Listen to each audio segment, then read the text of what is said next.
Jesús histórico, parte 2. En las clases pasadas hemos visto quién es Jesús desde los datos históricos que existen en otras culturas. La historia, no solo cristiana, sino también pagana, da testimonio de que Jesucristo realmente existió. Siendo Jesús un personaje histórico, se le puede estudiar como a todo hombre desde las ciencias, historia, psicología, política, religión, etc.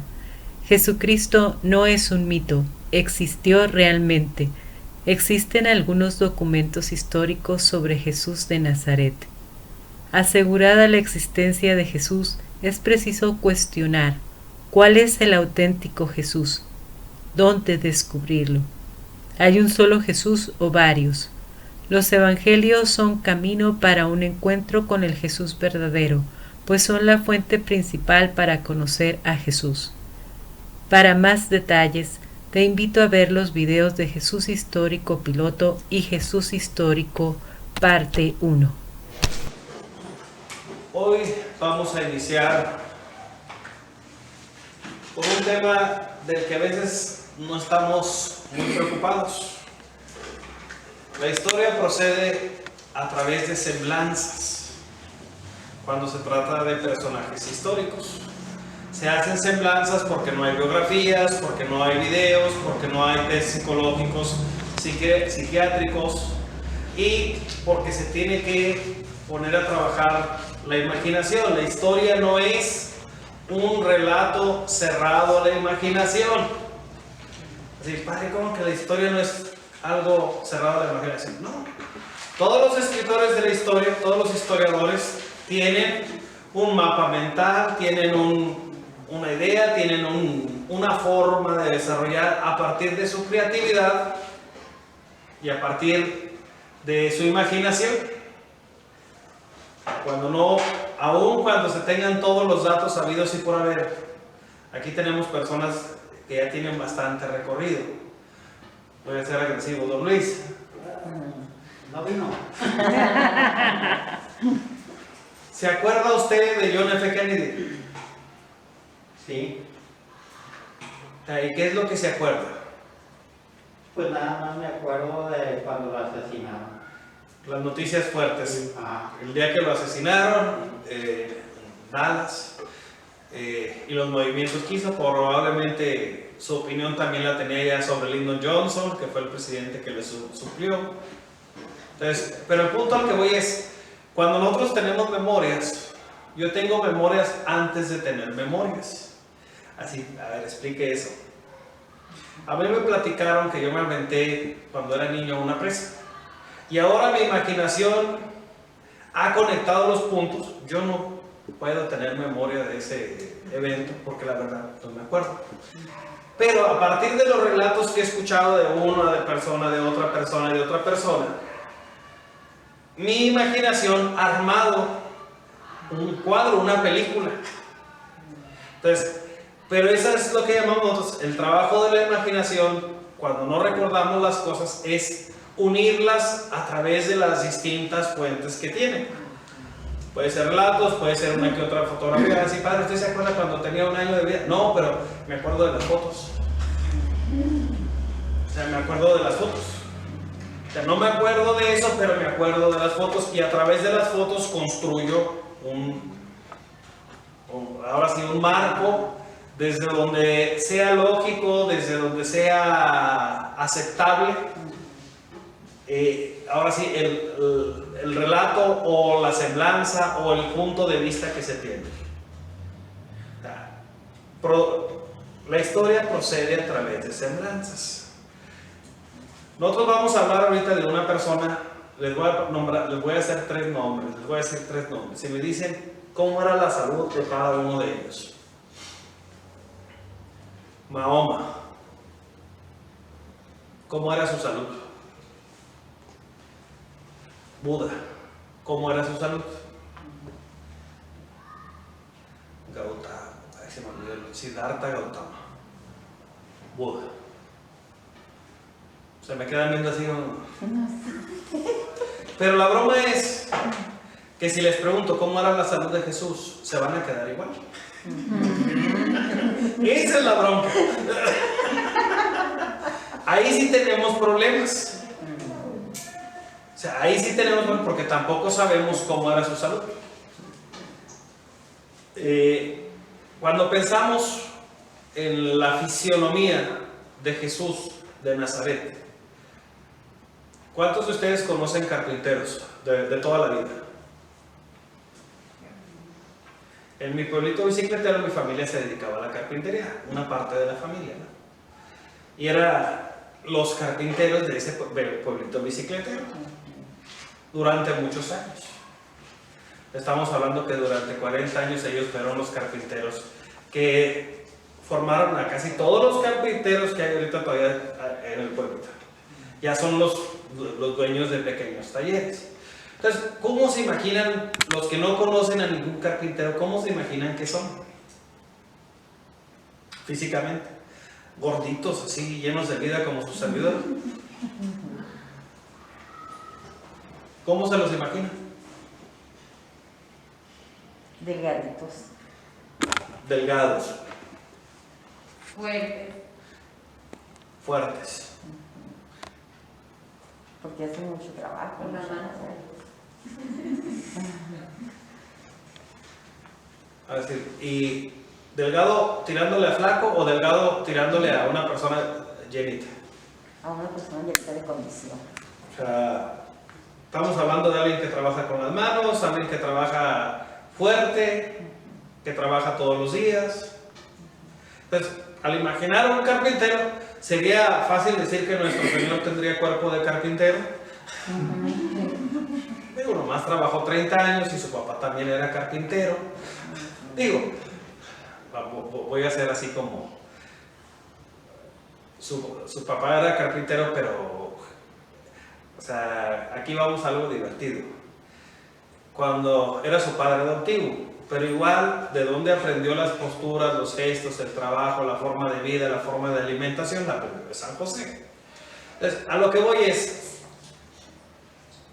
¿cómo podemos nosotros, a través de los datos históricos que tenemos, hacer una semblanza completa? No nada más del físico de nuestros seres, esa es la forma más fácil.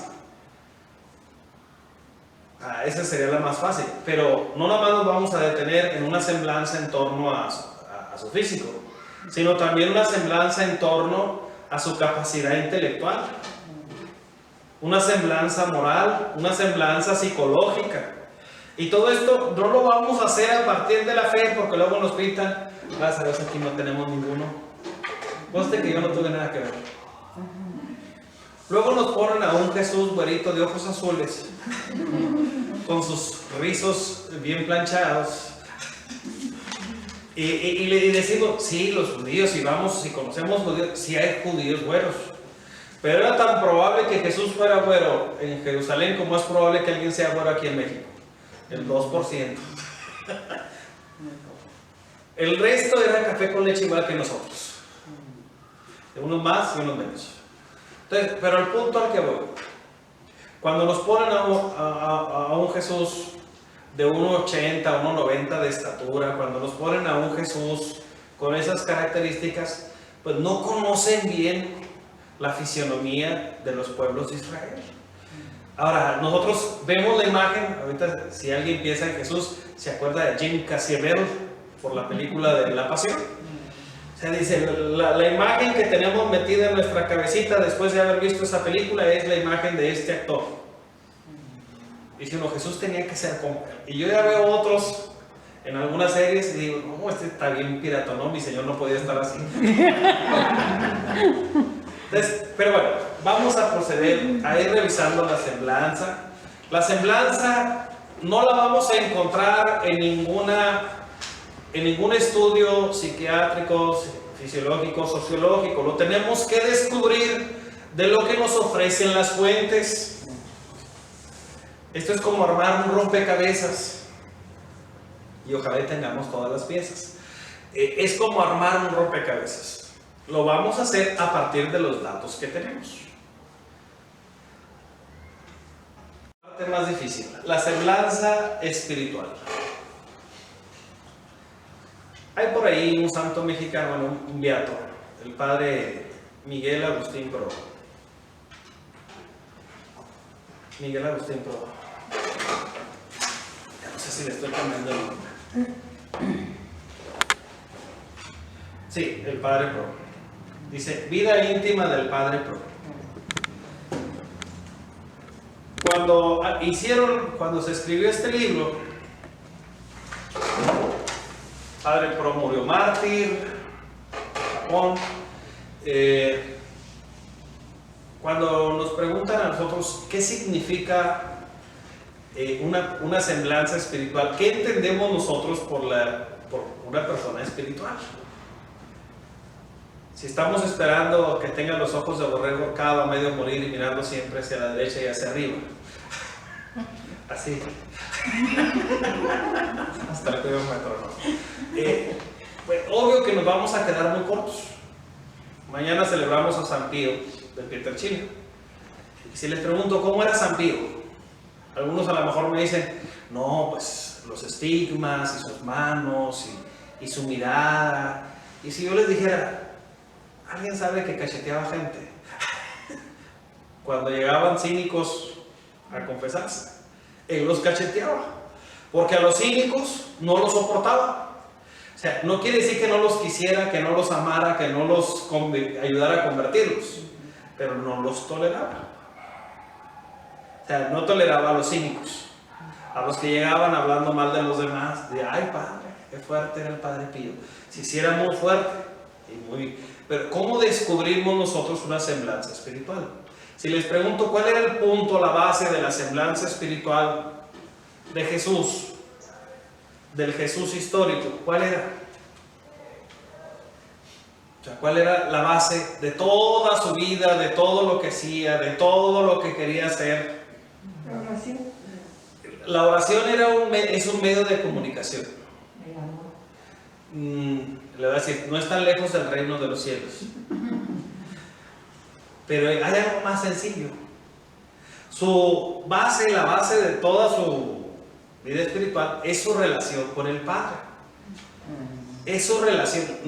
La oración es un camino, una forma de acercarse.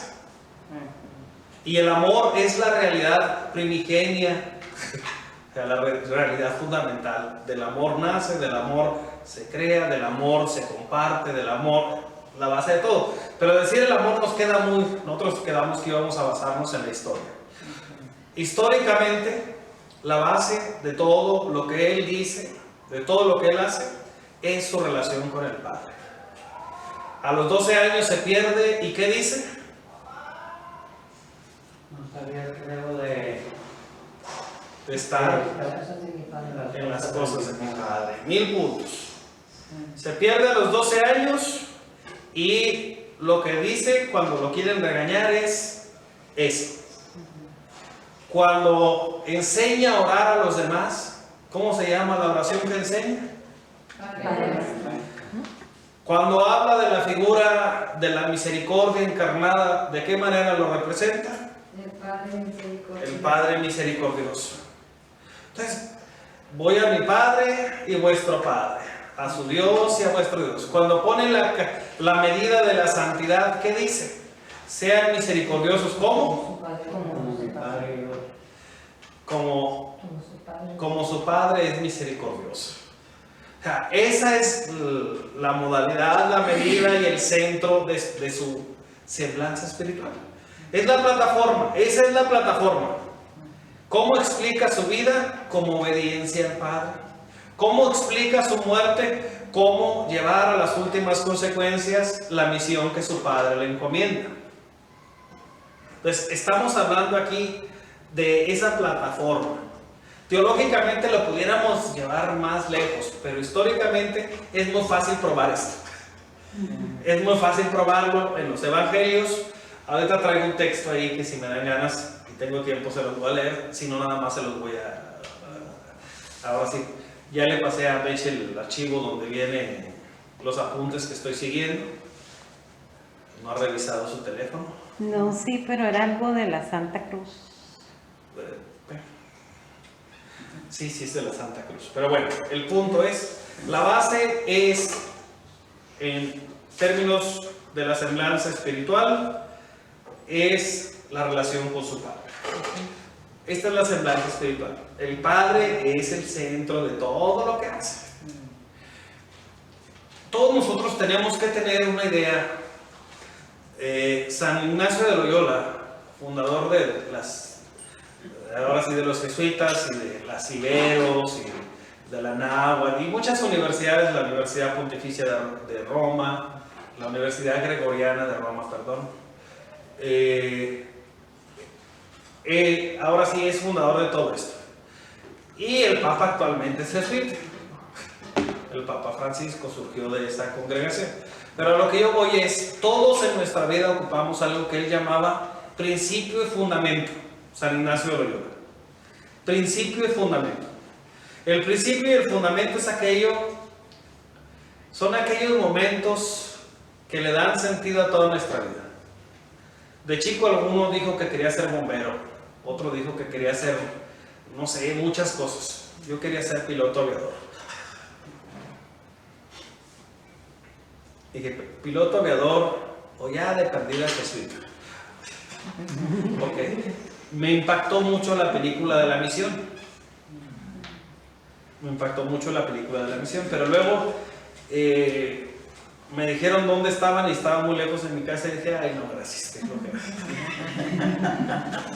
Yo vivía del lado contrario de la ciudad de Tijuana y ellos estaban nada más en playas.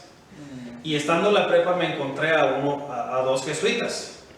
Pero ahora sí, fueron muy cortos a la hora de hacer la invitación. No invitaron a nadie, han de estar muy bien. Y ya bueno, esa es otra historia. Pero esto de principio y fundamento es una idea sobre la cual nosotros construimos nuestras decisiones de vida. O sea, sobre la cual construimos nuestras decisiones de vida. Principio y fundamento. Se divide en momentos en nuestra vida que son, ahora sí, sin los cuales no explicamos nuestra vida. Yo, por ejemplo, les digo, yo podía haber acabado como malandro muy fácilmente. Ahí en la colonia donde yo crecí había 12 que estuvieron en algún momento en otro entre los 30 más buscados del FBI. Y yo crecí con ellos. O sea, crecimos en la misma. Si les empiezo a decir los nombres, aunque quede grabado, el ingeniero, la Barbie, la muñeca, este otro desgraciado, no quiero decir el nombre. No tengo problema, se llama César. No voy a decir el apellido, pero, o sea, crecí junto a ellos. Crecimos en los mismos barrios. En los mismos barrios de Tijuana, alrededor de los mismos barrios de Tijuana. Entonces, sería muy fácil que yo viera que los conozco. Muchos de ellos ya están muertos, otros están en la cárcel. Entonces, el punto al que voy es muy fácil. ¿Qué fue lo que cambió eso? Bueno, aparte de que mi familia era una familia muy religiosa, el estar constantemente acompañando, curiosamente, a mi mamá a todos los grupos a los que ella asistía. Yo era su chaperón, entonces círculos de lectura bíblica, círculos de crecimiento, ahora sí celebraciones. Si me preguntan, padre, ¿cuántos años tiene yendo a la misa crismal a la catedral? Pues como 35, 36. Me acuerdo desde que tengo 6 años de que iba. Entonces, pero bueno, dice, ¿qué cambió? ¿Qué fue? Esos momentos fueron parte fundamental de esa construcción de decisiones a partir de momentos de encuentro con Dios. Para Jesús, el principio y el fundamento es precisamente su relación con su Padre. Vamos a la semblanza corporal. Les voy a leer algo, les va a sonar muy romántico y cursi, no importa. Nada más al final de que lo lea, nomás les voy a leer una parte. Es de elevada estatura, distinguido de rostro venerable, sus cabellos ensortijados y rizados de color muy oscuro y brillante, flotando sobre las espaldas al modo de los nazarenos. ¿Quién creen que escribió esto que estoy diciendo?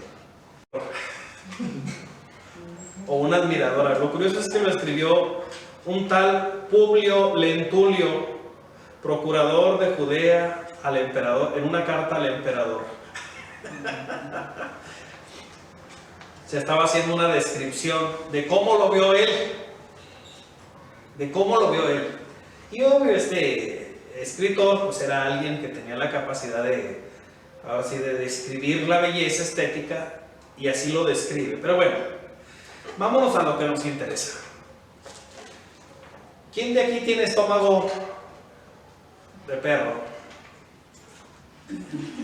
¿Cómo es eso?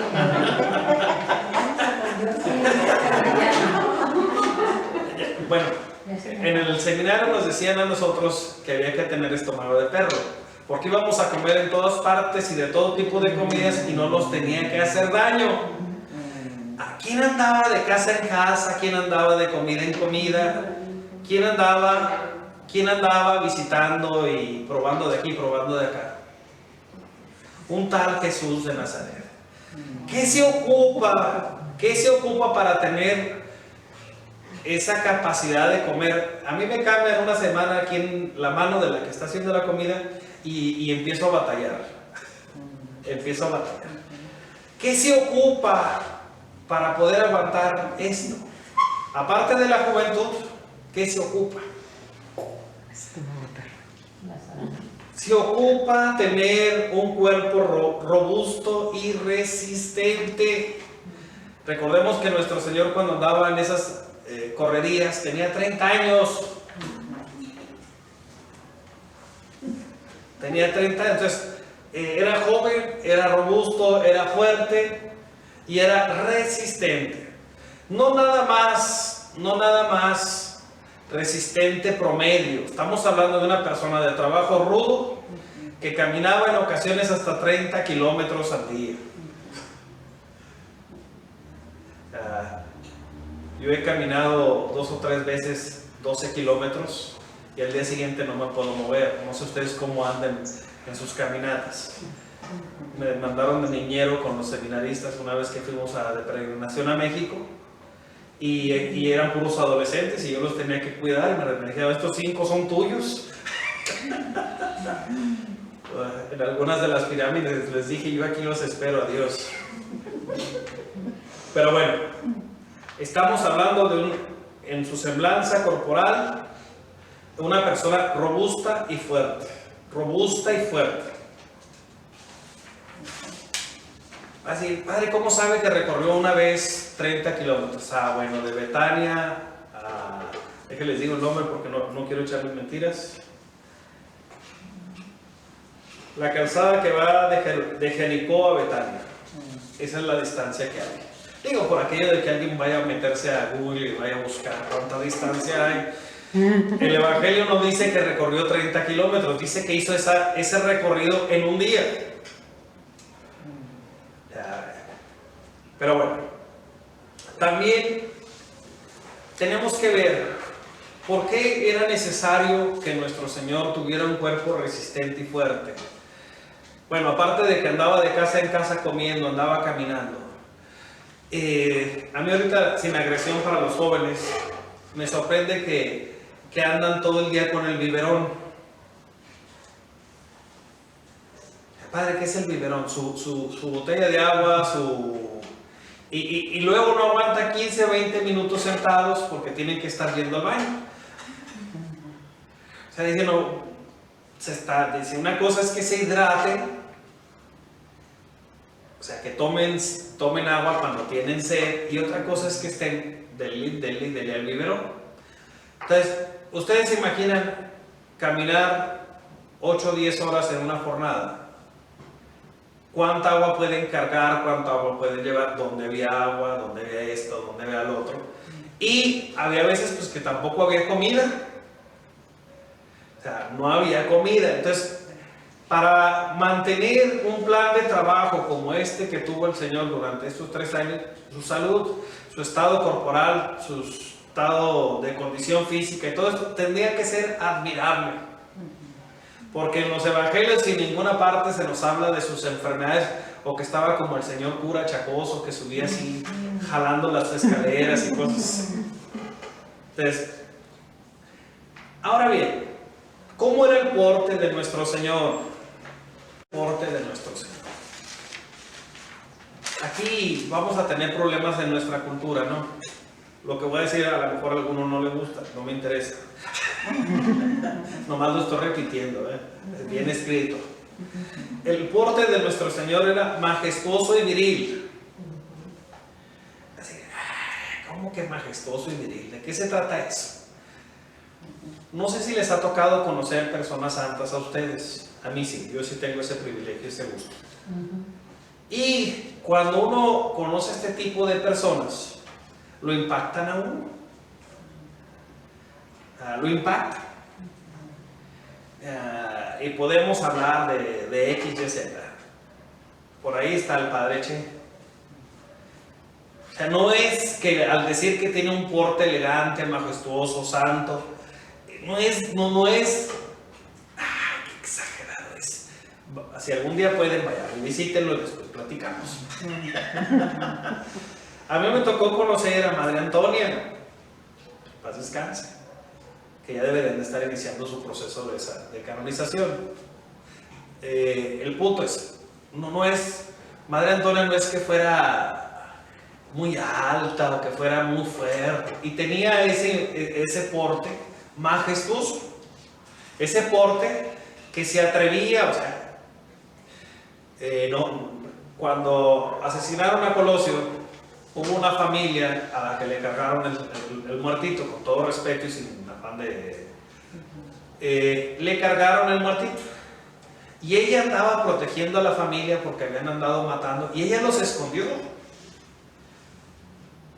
O sea, ella escondió a la familia del supuesto asesino. Aquí eso es la historia de aquí de Tijuana, no estoy hablando de otras partes. Entonces, tener esos pantalonzotes o esos vestidotes o esas faldillas implica una persona fuerte. O sea, una persona cobarde, una persona apocada no hace esas cosas. Ella estaba dialogando con instituciones americanas, estaba dialogando con la Policía Federal, que es allá, un tal Benítez, era un desgraciado, pero un desgraciado honesto. Paz descanse. Y yo creo que también era otra persona santa, ¿no? Porque entre ellos cuidaron a la familia de una persecución que se les hizo. Entonces dice, no me extraña del jefe de la policía municipal, que sea un hombre fuerte. Pero esta monjita, que no era una monjita, esta religiosa,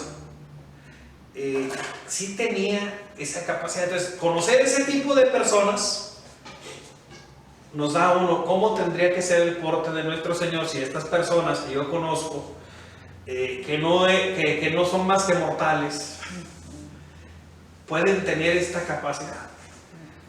Me tocó conocer a algunos miembros, a unos Marines del otro lado. Tengo un sobrino del ejército ya de Estados Unidos. No estoy de acuerdo, pero igual ahí está, ¿no? Y por él, mi sobrina se casó con un Marine, y total que ya en las fiestas hay muchos militares por ahí.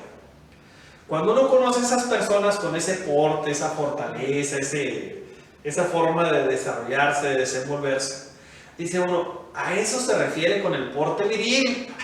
O sea, ese porte, yo en una ocasión dije, a mí me gustan los hombres hombres y las mujeres mujeres. Y algunos se me ofendieron. Pero, o sea, tanto uno como otro tienen sus características particulares que reflejan, y esto es parte de la humanidad del primer lenguaje. Nuestro Señor tenía un porte de este tipo. También me tocó conocer de lejos al Papa Juan Pablo II, San Juan Pablo II, y también no tan lejos al Papa Benedicto. Y en ellos también esa fortaleza, esa virilidad, esa capacidad. El Papa Benedicto nos recibió una vez en la Basílica de San Pedro. Estoy presumiendo, yo nomás iba a distribuir la comunión. O sea, nada más a eso fui, no era de los estelares, ¿no? Pero nos recibió por una frase, era el inicio del sínodo de los obispos de Oriente. Y nos recibió con la frase a todos los obispos de Asia y de Oriente: están con Pedro y están frente a Pedro. O sea, se sintió, si se hubiera caído una aguja, un alfiler, se hubiera escuchado. O sea, porque todos, o sea, nadie se lo esperaba. O sea, ese tipo de expresión, ese tipo de capacidad de decir las cosas sin falsa presunción, pero tampoco sin falsa humildad, implica ser bastante viril. El Papa Francisco aquí en México les dijo a algunos obispos: pelense como hombres. Y luego, como hombres de Dios, dense la mano y reconcíliense. O sea, nada de por abajo, nada de echar tierra, nada de... No. Si se van a pelear, pelense como hombres, y como hombres de Dios después se perdonan. Es decir, estas cosas implican virilidad. Bueno, además de esto, en el porte del Señor era equilibrado, ya dijimos que era sano. Tenemos, o sea, bastante información sobre esto, de que era una persona que no, o sea, sin ser un atleta, sin ser pero gozaba de buena salud y gozaba también de fortaleza. ¿Qué se ocupa? Vamos a pasar a la semblanza moral. Ya vimos la semblanza espiritual, la semblanza corporal, y pasamos ahora a la semblanza moral. La semblanza moral, a veces aquí se le exagera mucho. Cuando dijo nuestro H presidente, bueno, no fue el H presidente, fue el subsecretario de salud el que dijo: la fuerza de nuestro presidente es una fuerza moral, no es una fuerza de contagio. Y dice uno, bueno, me estoy burlando de esa expresión de López-Gatell. O sea, es una fuerza moral, no es una fuerza de contagio. ¿Por qué me estoy burlando de esta afirmación? Sobre todo venida de un médico. En el contexto estaba totalmente desarticulada. Ahora, que el presidente tiene una fuerza moral, no lo dudo, ni lo pongo en tela de juicio, ni lo niego. Pero no era el punto de aplicarlo. O sea, y esa fuerza moral, estemos o no estemos de acuerdo, ahora sí, pues no se le ha podido descubrir gran cosa a él. A su alrededor es otra cosa, pero también alrededor de nuestro Señor estaba una bola de cobardes y estaba Judas. Entonces, que era tranzas y aparte robaba la bolsa, todo lo que podía. Entonces, no es difícil que se cuelen estas personas cerca de personas así. Pero bueno, el punto al que voy. Hay personas con fuerza moral, porque viven. Me tocó conocer en Tijuana a un sacerdote italiano, el padre se llama Franco Diamante, así se llama. Y me tocó, cuando estuve estudiando allá, que otro padre conociera Tijuana gracias a él. Cómo era, el padre duró aquí 14 años, hasta que no lo regresaron así con la mano así a Roma. Él era de allá, se regresó, pero él no se quería regresar. Y él llegó y estaba en una de las colonias más pobres de Tijuana, que se llama La Reforma, a un lado de donde está la zona más candente de Tijuana, la zona más violenta, donde hay más casos de COVID, donde hay más casos de situaciones.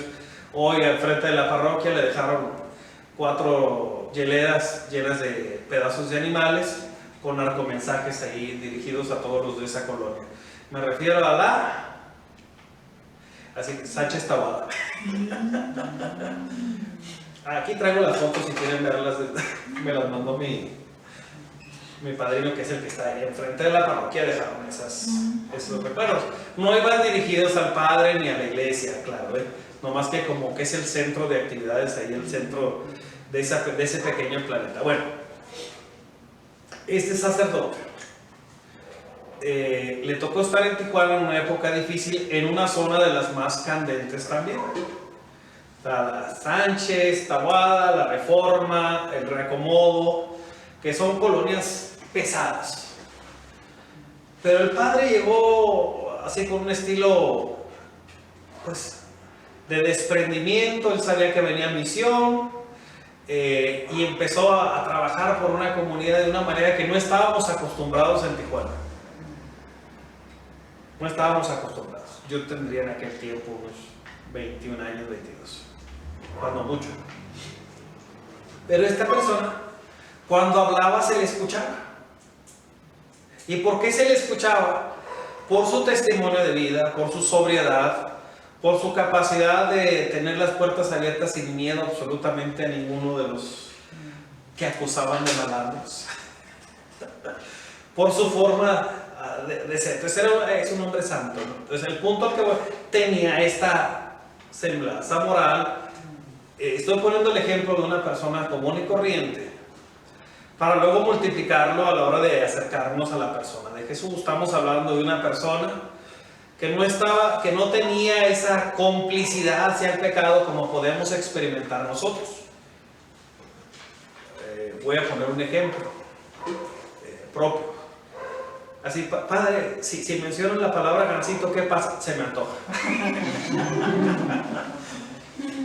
O sea, si me dijeran, padre, si le pongo ahorita unos 10 gansitos aquí helados, ¿qué va a pasar con los gansitos? Rip. Van a desaparecer. O sea, van a desaparecer. Y, padre, ¿usted sabe que le hacen daño? Sí. ¿Sabe que no son buenos? Sí. ¿Sabe esto? Sí. ¿De todas maneras se le antoja? Sí.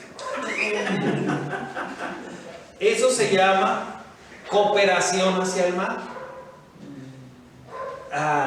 Nuestro cuerpo está marcado con esta debilidad que nosotros llamamos pecado original, esta tendencia, si decimos, ahorita está de moda en el TikTok, para lo bueno soy muy malo, pero para lo malo soy muy bueno. Y empiezan a bailarlo y cosas por el estilo. Entonces el punto al que está de moda, esto que es, bueno, nuestro Señor no lo tenía. Él era impecable. O sea, y al decir impecable estamos hablando de una persona de una sola pieza, de una integridad moral capaz de enfrentarse a las tentaciones internas o externas. Internas o externas. Presiones externas. Él fue perseguido. Imagínense, él es malo. ¿Qué pensaba su familia de Jesús? Estaba loco. ¿Qué pensaban los enemigos de Jesús? Estaba loco. No era lo mismo. Su familia pensaba que estaba loco. Sus enemigos que estaba endemoniado. Y los demás que pensaban que era un maestro raro. Raro en el buen sentido, obvio, porque ahorita la palabra raro tenemos que tener cuidado. Raro en el sentido de que era innovador, que era con un mensaje nuevo, novedoso, agradable, transparente, espontáneo, natural. Entonces, estamos hablando de que pensaban que era un maestro. Nada más imaginemos que alguien hace saliva y nos la pone en la lengua. Ahorita con lo del COVID quisiera ver. A ver, te pongo saliva en los oídos y en la... O sea, cosas, o hacer barro y embarrar a alguien de barro. Ahora ve y lávate. Date cuenta que traes barro en los ojos para que puedas ver. Entonces, este tipo de autoridad, para poder hacer esas cosas, se ocupa tener autoridad moral. Él tenía esta capacidad. Ahora, hablar de una persona con la semblanza moral de Jesús es hablar de alguien que tiene energía, no solamente para él, que tiene la capacidad de contagiar o de transmitir esa misma energía. Padre, ¿la energía es cuantificable? No, pero yo les digo, hay momentos históricos que han sido muy emocionantes para nuestro país y para nuestro estado. Yo estaba chico cuando ganó Rufo las elecciones. El primer gobernador de oposición que llegaba al cargo, que dejaban llegar al cargo, en todo el país. Luego nos tocó ver que ganara Fox, el primer presidente de oposición. Luego nos tocó ver perder al PAN, ganar al PRI y ahora ganar al PRD. O sea, esta capacidad de transición, aunque no esté de acuerdo con ninguno de los gobiernos de ninguno de los, así padre, porque no está contento con nada, esa es otra historia. El punto es el haber visto todo eso, me tocó ver cuando cayó el muro de Berlín. Yo no estaba ahí, estaba viendo las noticias, ¿no? Pero me tocó verlo y estaba emocionado. Ya estaba grandecito cuando les tumbaron las torres a los vecinos. Ya estaba en la universidad.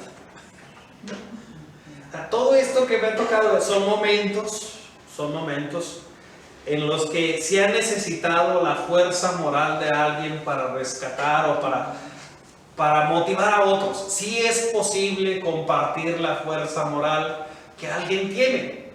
La sociología lo revisa, o sea, personas les llaman carismáticos. Y nosotros lo hacemos con mayor razón que ellos. Ellos les llaman carismáticos nada más para decir que tienen rating con los demás. Nosotros sabemos que carismático es aquel que está lleno del Espíritu Santo, ¿no?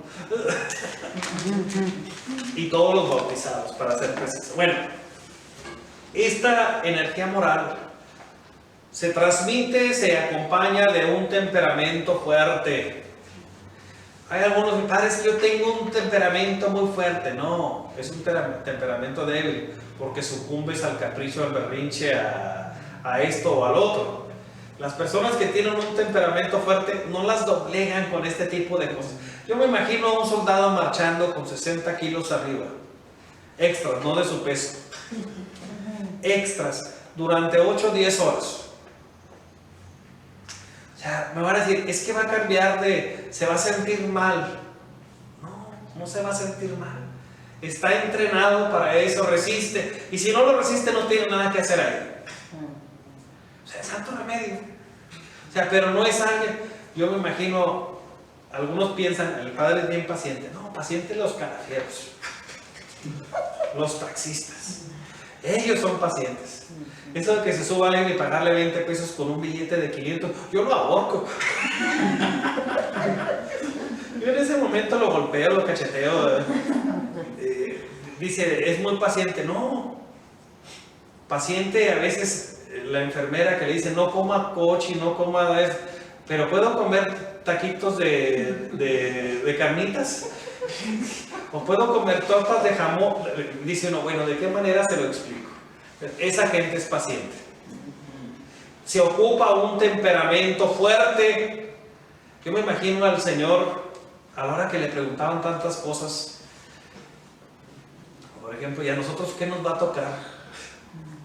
O cuando le preguntaban, ¿por qué tus discípulos comen sin lavarse las manos? Y para empezar, porque el agua es escasa en esta parte del planeta, es lo primero. Lo segundo, porque están comiéndose su mugre que tienen que generar defensas. Así va uno caminando por el campo, arrancando fruta. Así, de ustedes, ¿quién no se ha comido una uva sin lavar?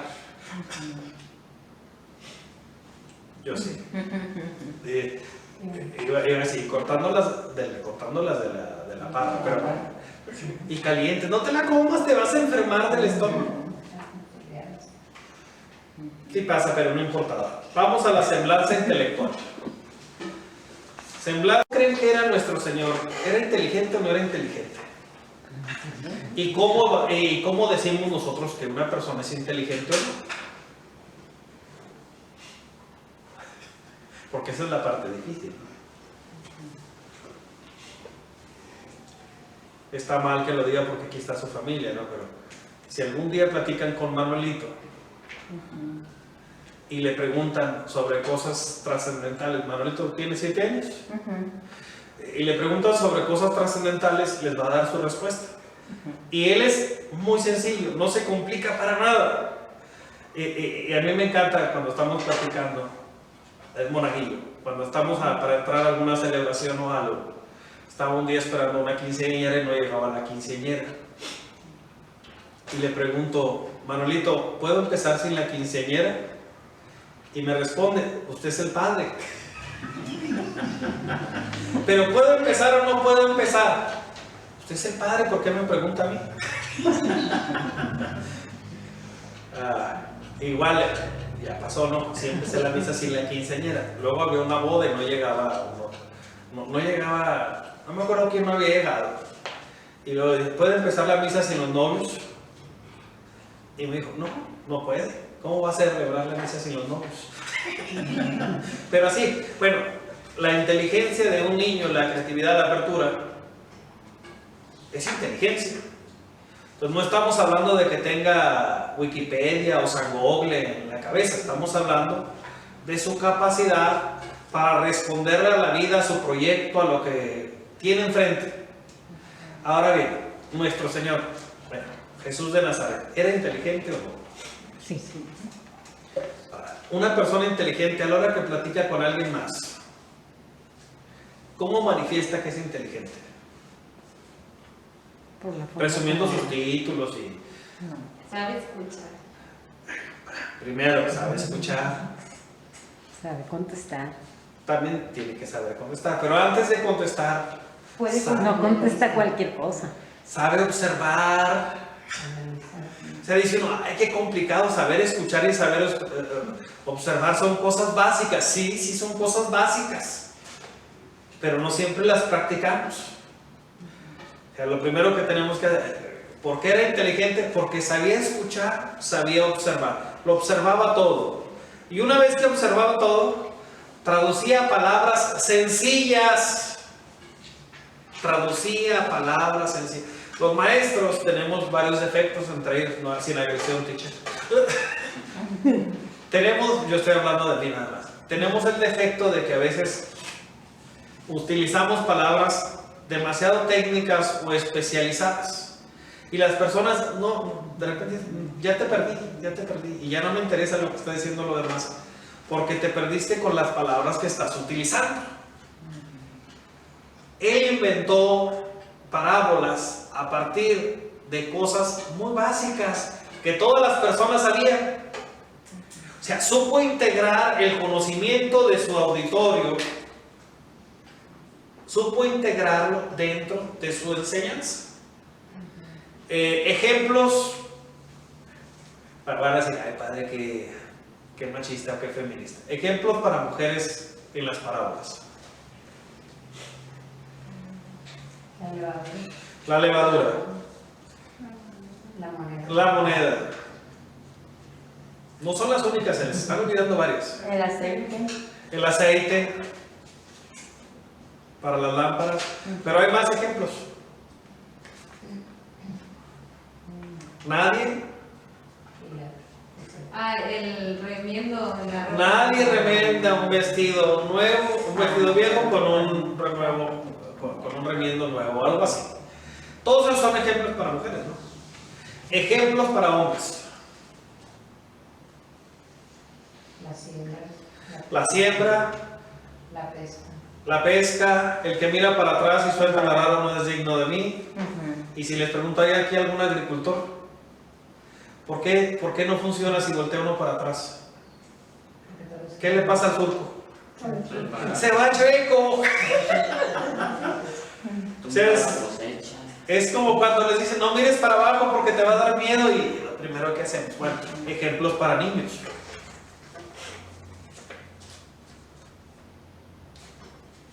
Es como ese juego que les toca la flauta, les toca música alegre y no bailan, les toca música triste y no lloran.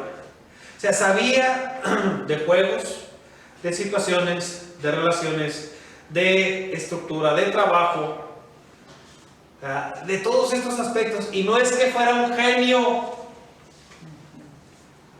sabía observar y sabía escuchar. O sea, ¿y de dónde brota? Ahora sí, su predicación, todo esto. Ejemplos a veces de la naturaleza. Él era un contemplador de la naturaleza. Miren los lirios del campo, no trabajan, no aran, y nadie se viste como ellos, ni Salomón. Ni Salomón en su gloria se vistió también. Entonces dicen, entonces su inteligencia le permitía usar un lenguaje sencillo, claro, directo, sin complicaciones, sin complicaciones. Y le permitía que los que lo escucharan llegaran a decir, nadie ha hablado como él. Nadie ha hablado como él. Bueno, esto nada más es para hablar un poquito de la cuestión intelectual. Era una persona inteligente, era una persona capaz de crear horizontes de aprendizaje y de cambio para las personas. Sabía crear horizontes trascendentes, importantes, que cambiaran la forma en que la persona se veía a sí misma. Pasamos a la semblanza psicológica temperamental de Jesús. Cuando hablamos en psicología, a lo mejor a algunos no nos interesa mucho esto. Psicologías sanas, o sea, personas con una psicología sana y personas con psicologías enfermas. De las enfermedades son muy famosas. ¿Cuáles son las enfermedades más comunes? Ahí les va, sin agresión, si alguno lo tiene, yo lo estoy diciendo porque aquí está escrito. Hipocondríacos. Los hipocondríacos son los que están enfermos de todo. Escuchan que a alguien le duele la espalda, a él también le duele la espalda. Escuchan que le duele una rodilla, a mí también me duele la rodilla. Escuchan que el COVID está fuerte, ellos ya les dio COVID. Aunque no tengan temperatura, ni dolor de cabeza, ni nada que se le parezca. O sea, esas personas, hay personas esquizofrénicas. Estas personas son aquellas que ven la realidad, ven dentro de la realidad sus propios laberintos y situaciones difíciles. Disocian su vida de la realidad. Se separan su vida de la realidad.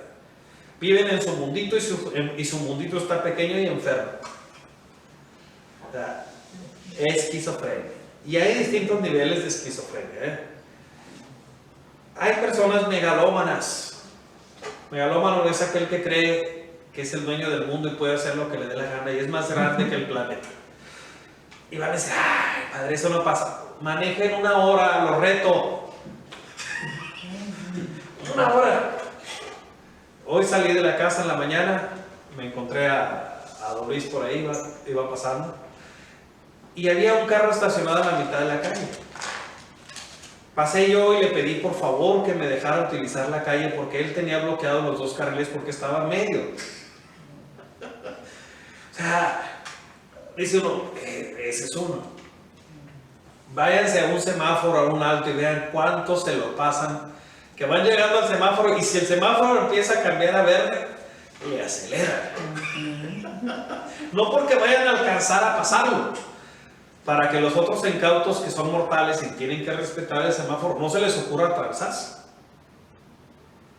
O sea, quieren ver personas megalómanas, váyanse a una glorieta en Tijuana, la que escojan. Esas personas que son dueños de la glorieta y desde el último carril se van al primero y luego dan vuelta a la derecha. Bueno, un megalómano es también aquel que cree que puede hacer todo sin ayuda de nadie. Esas son enfermedades. Existen otras depresivas, pesimistas, asustadizas, desequilibradas. Hay todo esto. Ahora, ¿cómo era la de nuestro Señor? Digo, estas son las que están enfermas. Sabemos que hay personas que no tienen este tipo de cosas, que están sanas. Yo sí veo a un niño, tengo una feligres que viene a misa con una niña. Casi todos los días viene a misa en la tarde. Y la niña es un desastre. Nunca la he regañado. Tengo 1 año aquí, nunca la he regañado. ¿Por qué no regaño a la niña nunca? Porque es una niña. O sea, hay personas que ven a un niño y luego quieren armar un rompecabezas exótico, extraño, que no tiene nada que ver con un niño. No, mi hermano, el que está mal eres tú, que has perdido de vista lo que es ser niño. O sea, tú eres el enfermo. El niño está siendo normal. Si el niño no es inquieto, si no es explorador, si no es comunicativo, si no tiene la capacidad de relacionarse con todos, algo está mal con ese niño. Entonces son focos rojos que hay que revisar. ¿Qué está pasando? Porque eso es lo normal. Cuando pensamos nosotros en nuestro Señor a los 12 años, en medio de los doctores de la ley, haciéndoles preguntas y causándoles malestares por las preguntas que les hacían y que los sorprendía. Entonces, estamos hablando de alguien sano, normal. ¿Cómo es una persona así? Es una persona equilibrada, serena, entusiasta, optimista. O sea, cuando él habla del reino, por ejemplo, como esta semilla sin chiste, que luego va a crecer y se va a hacer grande, está siendo optimista. O sea, tiene esperanza, tiene confianza en lo que está haciendo. Esto es importante. Cuando nosotros decimos, no, es que no tiene caso que le eche ganas. No, sí tiene caso. Es tu vida, tu dignidad, tu salvación, tu felicidad. ¿Cómo que no tiene caso? Sí tiene caso. Entonces, una persona sana, con una psicología sana como la que tiene el Señor, es obvio que ve las cosas de una manera distinta. Tiene que verlas. Si no las vemos de esa manera, algo está mal. Algo tenemos que, pero esa es otra historia. Esa es otra historia. Ya dijimos cómo veían a Jesús desde distintas ópticas. Su espíritu era equilibrado. ¿Cómo nos damos cuenta de que tenía un espíritu equilibrado? Cuando saca a los vendedores del templo. Ahí se nota mucho, sí. Cuando saca a los vendedores del templo. Es un ejemplo fabuloso. Es un ejemplo fabuloso de ver a una persona equilibrada. Yo les digo en mis tiempos de formación, de formador en el seminario, que si el semi no me da ningún problema, yo lo corro. Porque entonces está plantando una máscara o una cara bonita. Tiene que dar problemas. Tiene que haber situaciones, tiene que haber estos momentos. Una persona que nunca se enoja con nadie. Yo no conozco un santo, si me platican, San Pío de Pietrelcina, San Juan Pablo II, uno de los recuerdos que nunca se me olvida de ese hombre santo. No lo dudo, yo estoy convencido, creo con la iglesia que es un santo, ¿no? Un regañadón que le estaba poniendo un sacerdote en Chile, Nicaragua. Cardenal, Ernesto Cardenal se llamaba el sacerdote.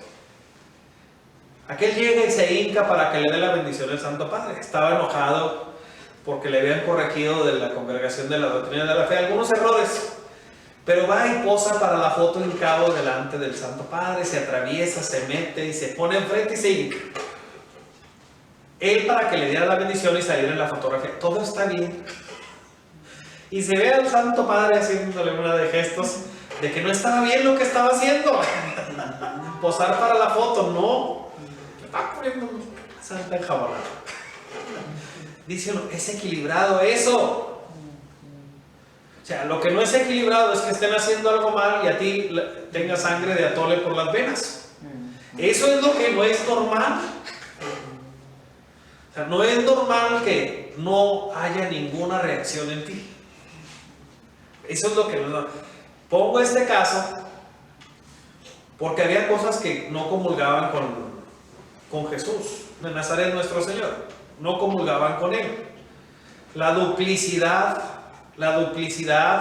o la hipocresía, como quieran llamarlo, era algo con lo que Él no circulaba. Entonces, mande usted. Lo decía fuerte. No, lo decía con la fuerza que se necesita. No había, una persona sana es una persona que tiene la capacidad y la libertad de decir las cosas por su nombre y llamarle a las cosas por lo que son y ponerlas en su lugar. Eso es una persona, claro, una persona miedosa o enferma no va a asumir, va a callar por conveniencia, va a callar para no meterse en broncas. Una persona que tiene este tipo de semblanza como la que estamos describiendo es una persona que va a decir las cosas como son, pero también tiene esos momentos increíbles de encuentro con personas, pecadores humildes, y estos gozaban de casi de VIP o de Centri cuando se acercaban a él. O sea, un pecador humilde, un pecador arrepentido, encontraba en él la protección, la seguridad, la confianza, la cercanía, la intimidad. Entonces era un espíritu equilibrado. Eso es ser equilibrado. Ya hablamos sobre que era fiel a su misión desde el principio. Ya hablamos de que es una persona sincera y auténtica. Al pan, pan y al vino, vino y las cosas como van. Y ya hablamos de su sencillez.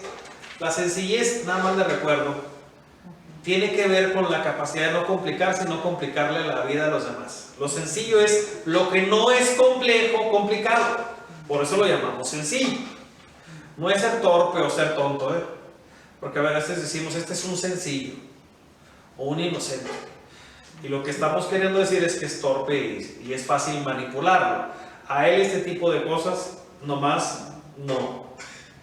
Él no acepta, ahora sí, que se imponga esta duplicidad, sobre hipocresía o cosas como estas. No, eso no lo acepta. Y con esto voy a terminar porque se me está acabando el tiempo. Me quedan como 30 segundos. Él era una persona atrevida. Era una persona atrevida. Una persona sana en su juicio. Yo tengo un compañero sacerdote, un hermano sacerdote que se llama Jesús Cárdenas.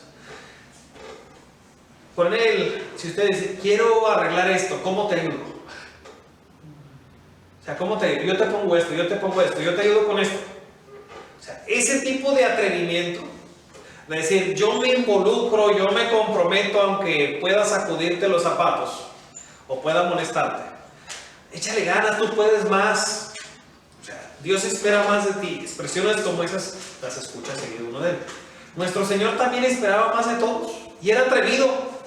Nosotros a veces nos da miedo, es que te conviene hacer esto, es que no te conviene hacer. No, hay que decirlo. Yo ahorita los que estuvieron en misa escucharon la homilía se dieron cuenta que utilicé algunas palabras muy fuertes. Así, padre, ¿por qué? Si usted no conocía a las personas que estaban ahí, por eso.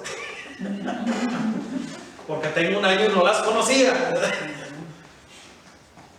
Les dije algunas, no vi ningún joven, no vi niños, no vi adolescentes. Nada más estaba la niña que siempre viene a misa. Entonces, el Señor era atrevido, Él provocaba, invitaba, no se cansaba de decir las cosas, de proponer, de invitar. Este atrevimiento yo creo que nos hace falta recuperarlo. Él era atrevido, muy atrevido. Yo soy Dios. O sea, mi Dios y vuestro Dios, mi Padre y vuestro Padre. O sea, Él se ponía en su lugar que le corresponde, sabiendo que iba a incomodar. O sea, no tenemos por qué tener miedo de incomodar. Mientras lo hagamos en el nombre de Dios, haciéndolo bien, no tenemos miedo.